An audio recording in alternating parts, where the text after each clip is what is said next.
Hi guys, this is Pops Martin with another episode with the topic overdrives, and this time we want to compare different characters of overdrives because it's not all the same. So let me start explaining what I do here. First of all, I generate a white noise and I make you hear it for a brief moment. There is the white noise, and I will just turn it down for you guys so you don't hear it all the time.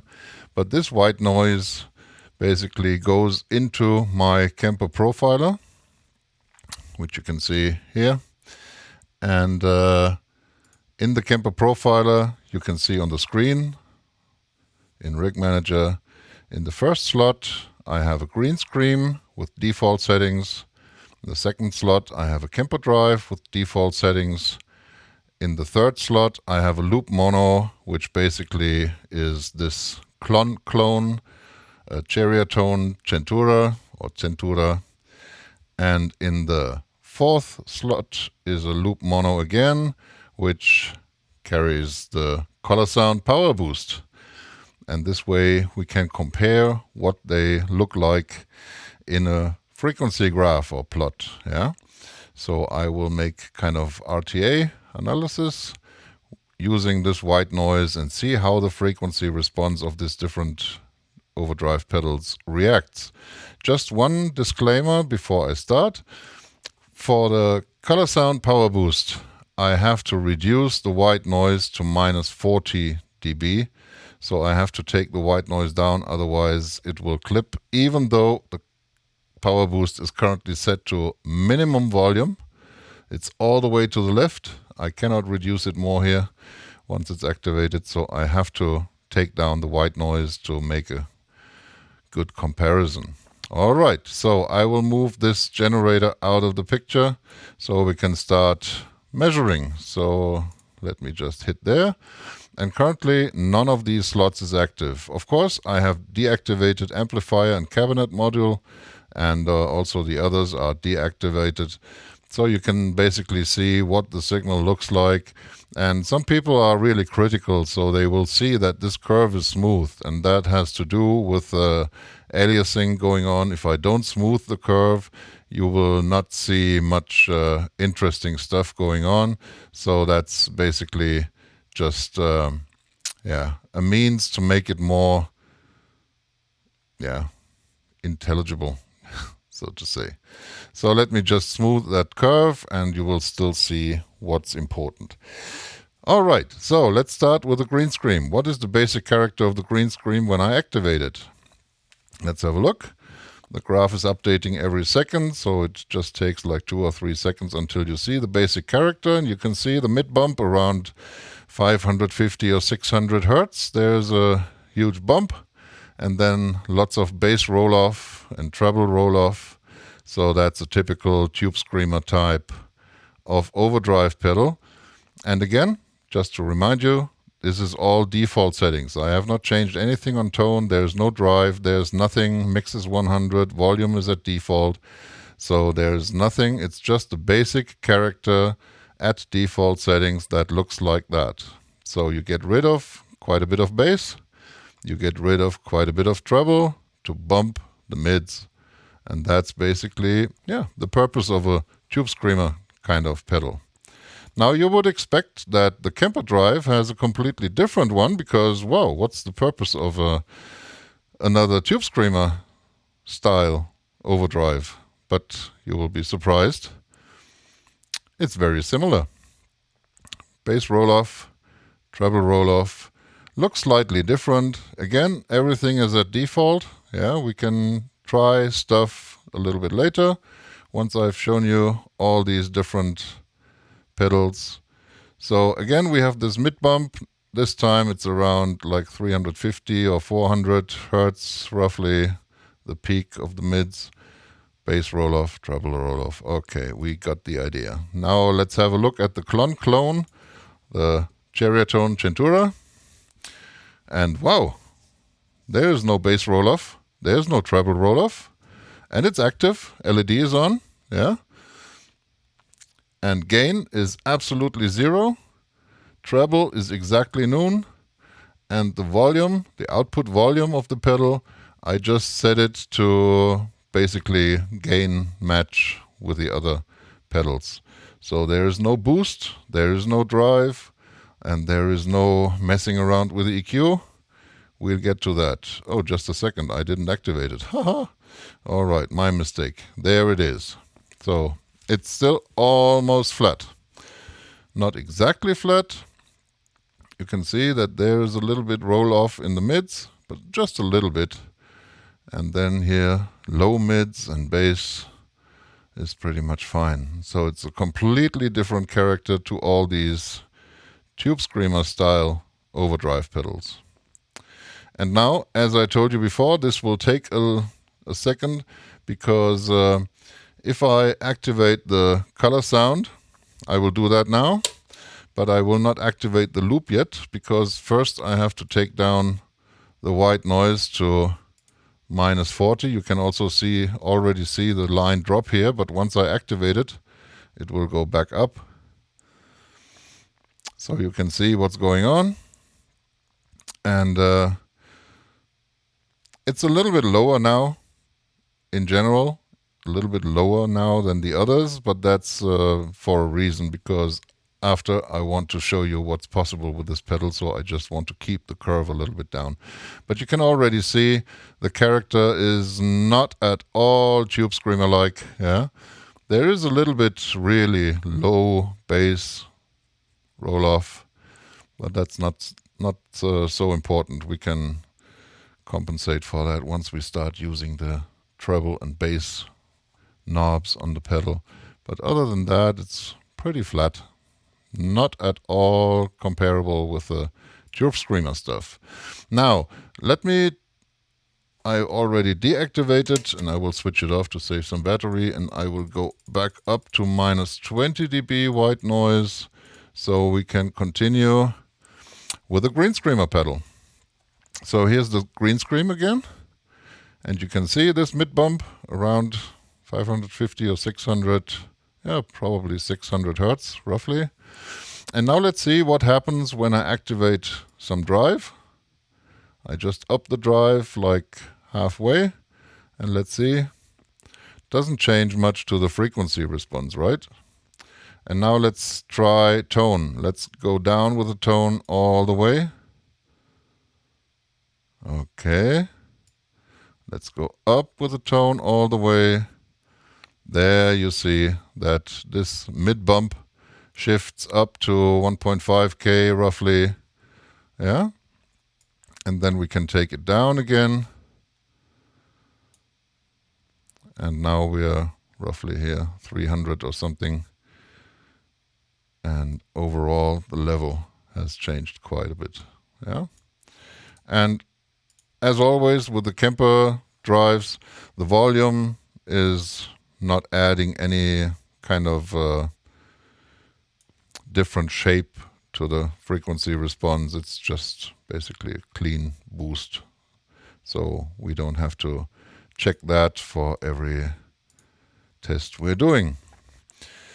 All right, so what have we learned from the Green Scream? You have a basic character, which is this mid-hump here, bass roll-off, treble roll-off, and even with a tone, we can shift that midpoint, yeah, obviously, but we cannot get rid of this mid-hump character. So let's see if we can do better with the Kemper Drive. So let's have a look at the Kemper Drive. Here we are. Now, let's reduce the drive parameter to 0. Nothing dramatic changes in the frequency response, right? It's pretty much the same. Then tone. Let's see what happens with the tone. Okay. So we basically shift this mid-hump down, but still we have this treble roll-off, and in the bass response, yeah, it's still a hump here in the middle, and we just basically move that hump around. See, now we're somewhere here, but we don't go anywhere near this clone or color boost or something like that. It's not possible to basically recover the bass, or if we go back to center with the tone knob to default, we cannot recover the treble here, we cannot recover the bass here. What we can do, of course, we can basically slim it down. What is slim down doing? Let's see what it does. Let's just go completely drastic.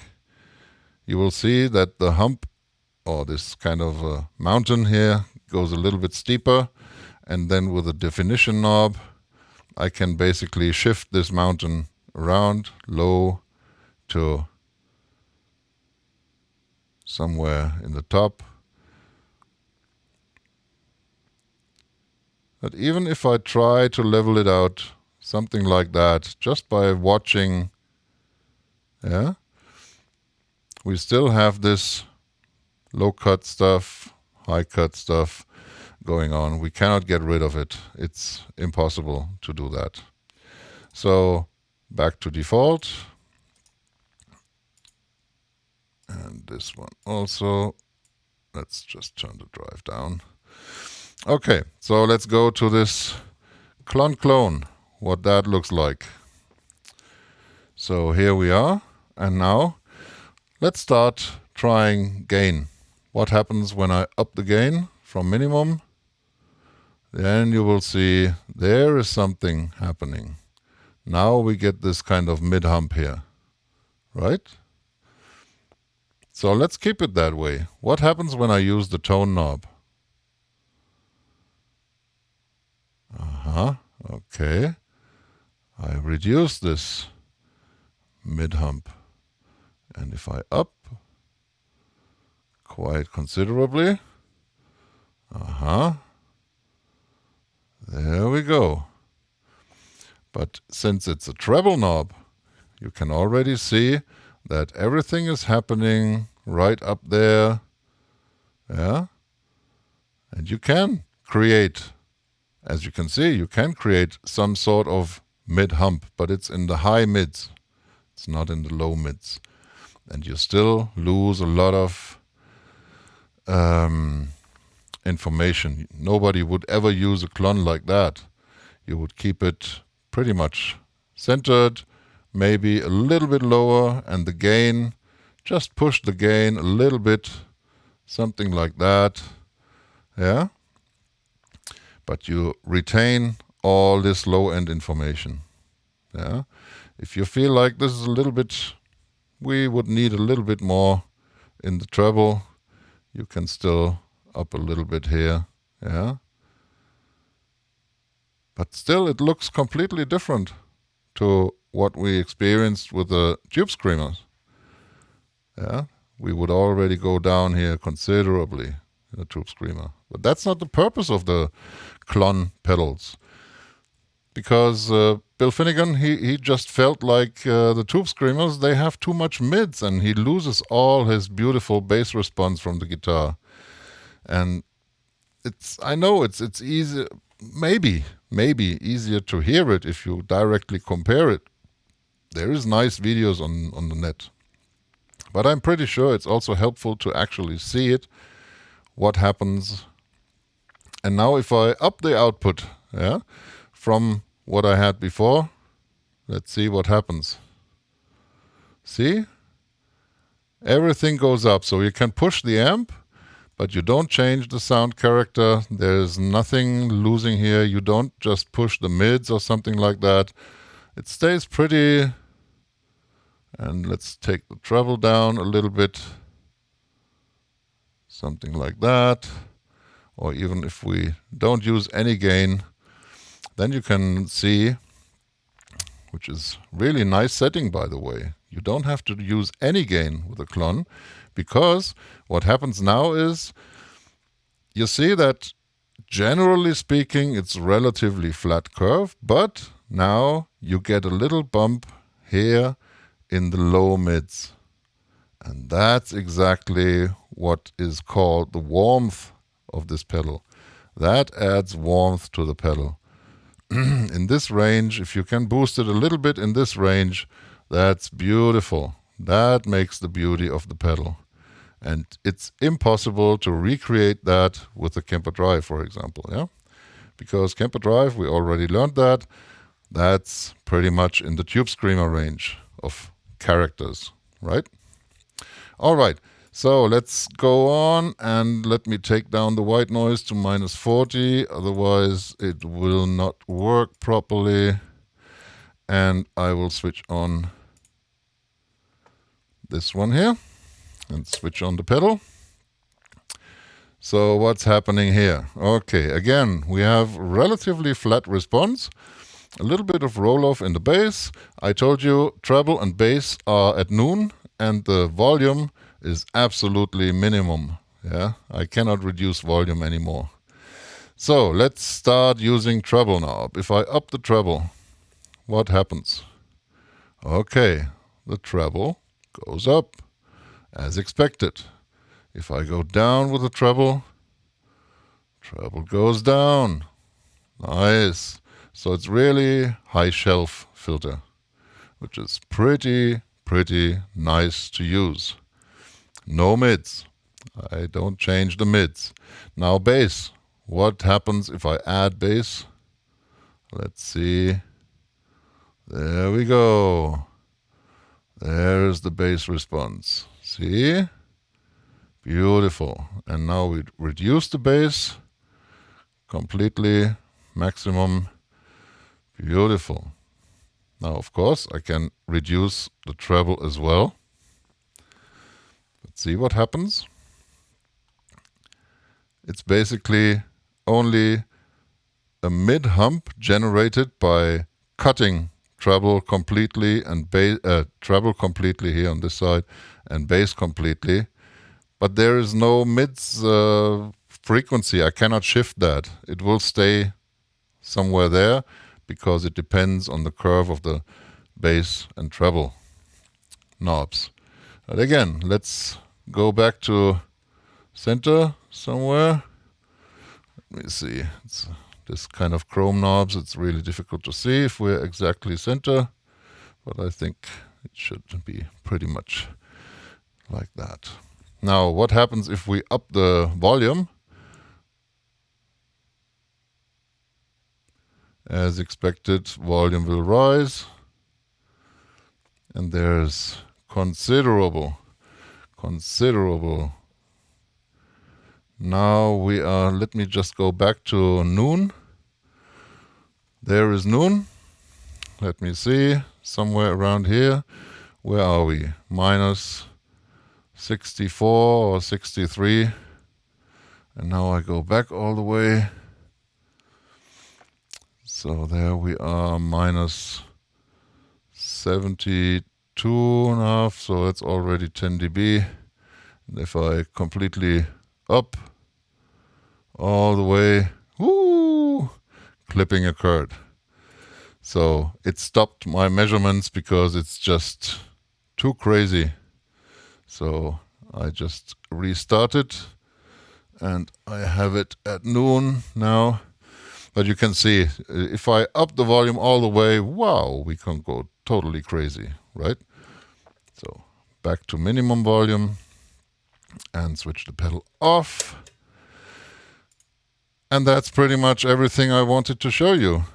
How different these pedals are in terms of character. It's really a big difference between these Tube Screamer style pedals. I'm just now upping this white noise again. Let's have a look at the Tube Screamer again. It's a completely different beast. And the same applies to the Kemper Drive. And I don't think it's a good idea to advertise or promote the Kemper Drive as something as flexible to create Tube Screamer style pedals and clon style pedals and all kinds of overdrive pedals, because it just doesn't work that way. All right.